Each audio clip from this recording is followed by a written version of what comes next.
What's good with y'all, YouTube? How y'all doing, man? School mornings are pure mental torture. Just having to wake up in the morning at the crack of dawn just to go learn some useless shit at a school you don't care about, with people you don't care about. I'ma just say this. I graduated literally 2 weeks ago. I never been happier. These last few weeks, I've been living like a straight bum, but I could not care less because I'm actually happy. There's no school, gang. School, man. School is the worst, gang. Let me stop yapping. No, let's get into this. Let's see what they talking about. I could tell you're not a fan. Listen, baby, that's a Lamborghini, not a Benz.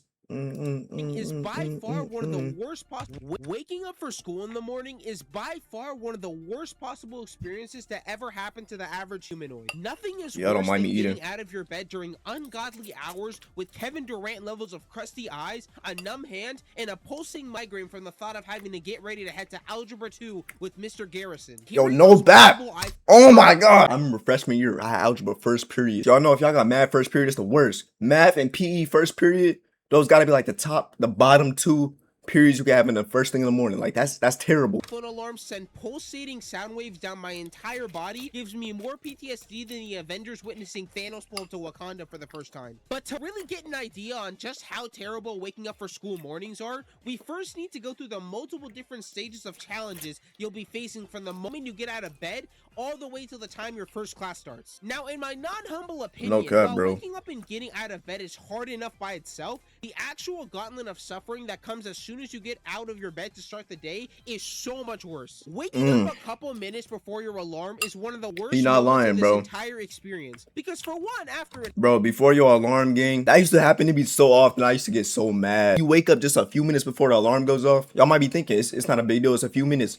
Gang, that's a few more minutes I could have been asleep. It's always a sacrifice, gang. Like always. In a 10-meter radius. But for two, after you notice you're awake earlier than you expected, you instinctively press the snooze button and start to doze off again and do the mental math on how you can afford just 5 more minutes. The next time you open your eyes, it's 30 minutes before school starts, and now I have to speedrun my entire routine. And that only happened to me like twice. Calculating how many minutes to spend on my mom was mad. Task. Anyone who also ends up in this situation already knows that the idea of a shower is completely unviable. You better start praying to God that you can wear your deodorant and cologne for the rest of the day without someone catching a whiff of your presence. And bro, that's not true, gang. I don't know what he had going on. You gotta take night showers, bro. Everybody knows this. Don't take a morning shower. Who does that? That's so odd. That's so strange. Let's assume you managed to get out of bed half awake and step out of your room. The morning shower you have to deal with is the bathroom. As someone who has younger siblings, the amount of times I've gone to wash my face half awake and barely able to stand, and then come to find this out is that mad the bathroom true. light is both on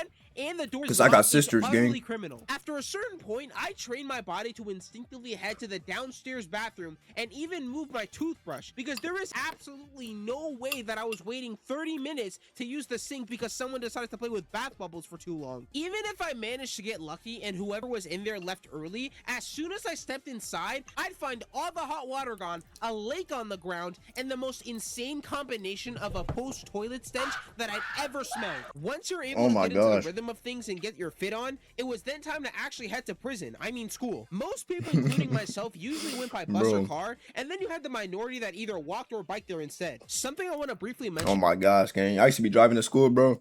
I used to be half asleep, trying not to fall asleep behind the wheel, gang. Low-key, I'm thinking back now.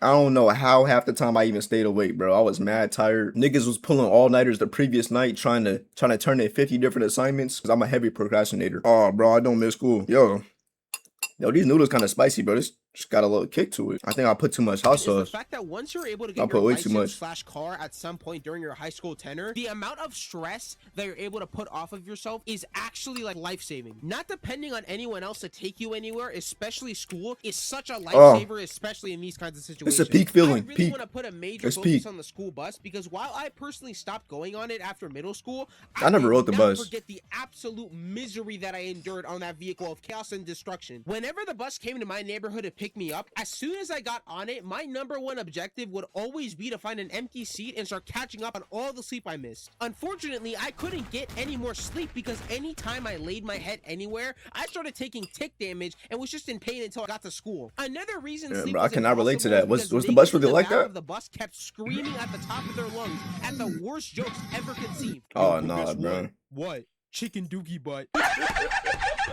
And An Dang, integral come part of the on, school bro. morning experience is the antics of the school bus driver. The amount of goofy and insane stories that occurred while I was still a bus kid bring back some not so pleasant memories. You have two types of bus drivers. The first one is chill as hell and even has conversations with the kids up front from time to time. You walk on the bus and he nods or smiles at you and just heads to school with minimal distractions. Someone could be having a Just Dance competition. Yo, now that I think about it, like you on a bus with mad other kids that go to the same school as you. I don't know if y'all took the bus or not, but them buses had to be lit, bro. That sound like fun to me. I don't know. In the back of the bus, and as long as they don't personally bother the bus driver, they would get us to school safe and sound without them turning their head back even once. Now on the other side of that coin, we have the bus drivers that have more crash outs than Benson on a Wednesday afternoon.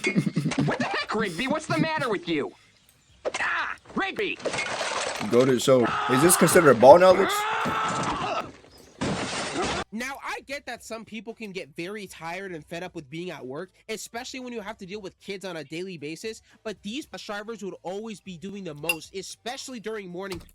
What are these animations? I've had multiple crash out bus drivers over the years. There was this one driver who was like anyone I'd ever seen. He was this middle-aged black guy with a receding hairline and was 5'1", so he was shorter than most of the kids in my grade. Now, for the sake of the video, let's call him Mr. Roberts. There was one time where we were all headed to 5'1" school, bus driver? and per usual, some kids in the back were doing some dumb shit and caused Mr. Roberts to constantly look back and tell them to stop or they would get written up. Now, the kids in the back instantly called cap on this because they've heard that phrase way too many times and have still gotten away with stuff they did in the past, so they thought it was going to be no exception this time and they just tried to call his bluff. I don't know if something happened earlier that morning to Mr. Roberts, stubbed his toe on the way out of the bathroom or something, but that man was not playing around because he fully stopped the bus on the side of the road, got up from his chair, and proceeded to cuss out the kids in the back for 5. Oh, I thought he was about to say he started beating them. A bus driver can do that? Well, like, would they get in trouble? Because they work for, like, the school system, the school district, right? I kind of want to know if they, like, would get in trouble for that or not. Minutes straight. I could have sworn he was about to pop a blood vessel at any second. You want to know what the worst part was? We were quite literally 1 minute away from the drop-off zone, and our bus was within walking distance of the front door. Keep in mind, we were already running late to begin with, and these Neanderthals in the back just decided to give us a tardy all for no reason. All y'all had to do was stay quiet for 4 effing seconds, and we would have had no issues at all. But they were like, nah, let's just keep acting like hyenas that just discovered food for the first time in 5 days. Finally, after all the tomfoolery that just occurred, we finally make it to school. So that means everything's peaceful and good now, right? No!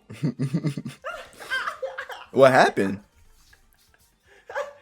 There's no way out of this. The morning tomfoolery experience reaches its climax the second you enter the school building. Something I haven't mentioned that makes the school morning experience even more torturous is when you have a test in your first class of the day. The amount of last-minute study sessions I had Yo, I'm trying to think. Did I ever have a test? I did, bro. Imagine that, gang. You just woke up. You still have sleep. You walk into the school building. The only thing on your mind is that you have a test. You can't even slightly enjoy the beginning of the school day.